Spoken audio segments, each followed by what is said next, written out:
본격적인 강의를 진행하기 전에 이번 시간은 원흉 넘버원이라는 주제로 설명드립니다. 왜 원흉이라는 표현을 했냐면 영어를 어렵게 만드는 여러가지 요소들이 있습니다. 그 요소들 중에 가장 으뜸이란 뜻이죠. 즉 영어가 어렵게 만드는 여러가지 어려운 요소들 중에 첫 번째는 of라는 것입니다. 여러분들이 of는 대부분 뭐뭐의라고 알고 계실 겁니다. 그러나 여기에 써 있는 것처럼 의라고 알고 계시면 안 됩니다. 의는 단순히 of를 번역하기 쉬운 뜻으로 바꾼 것이지 실질적으로 여러분들이 of를 이해할 때 의라고 이해하면 상당한 문제가 발생합니다. 그에 앞서 아래와 같은 문장을 보겠습니다. 나는 친구와 카페에서 점심을 먹는다라는 한글이 있습니다. 그런데 만약 영어 어순이 한글 어순과 동일하다는 가정으로 밑에 영어 문장을 보겠습니다.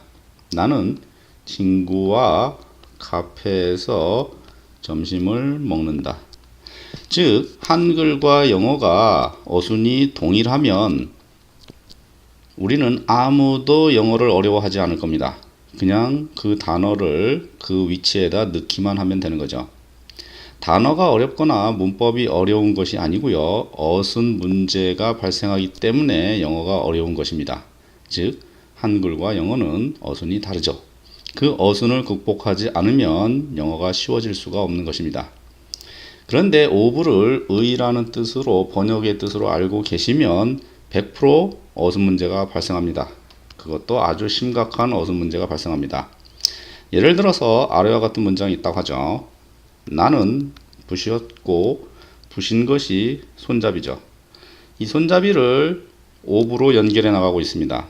근데 중간에 이렇게 of가 있는 경우에는 거꾸로 이해할 수밖에 없습니다. 나는 부셨고 버스의 창문의 손잡이라고 거꾸로 이해를 하셔야만 합니다. 이렇게 of를 의로 알고 거꾸로 해석을 하게 되면 이해는 충분히 하실 수 있습니다. 근데 그것이 한글 기반 어순의 이해이므로 다시 영어로 표현할 때 거꾸로 표현을 해야 됩니다. 그러므로 이 부분에서 표현이 안 되는 것입니다. 생각을 거꾸로 표현한다는 것 말 자체가 상당히 어려운 것입니다. 그러므로 of를 의로 알고 계시면 이런 심각한 어순 문제가 발생하므로 of는 근본 뜻인 관계로 알고 계셔야 합니다. 즉 단어와 단어 사이에서 of가 존재할 때 양쪽 단어를 관계로서 이해하셔야 됩니다. 다시 한번 보죠. 나는 부셨고 부신 게 손잡이고 손잡이는 관계가 있다는 뜻입니다. 그 관계는 창문과의 관계고 창문은 다시 관계가 있는데 그게 버스와의 관계란 뜻입니다.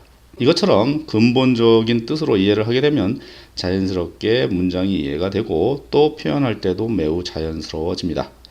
그러므로 이렇게 어순을 뒤집게 만드는 여러 가지 단어들이 있는데 첫 번째 이러한 단어들을 근본 뜻으로 공부하는 게 필요합니다. 그 과정을 하나하나 겪어 나가시면서 혹은 공부해 나가시면서 어순이 자연스럽게 원어민처럼 자리하게 되는 것입니다. 그걸 통해서 자연스럽게 영어를 순서대로 표현할 수 있게 되는 것입니다. 다음 강의부터 이렇게 어순을 뒤집게 만드는 여러 가지 단어들을 하나하나 공부해 나가도록 하겠습니다. 감사합니다.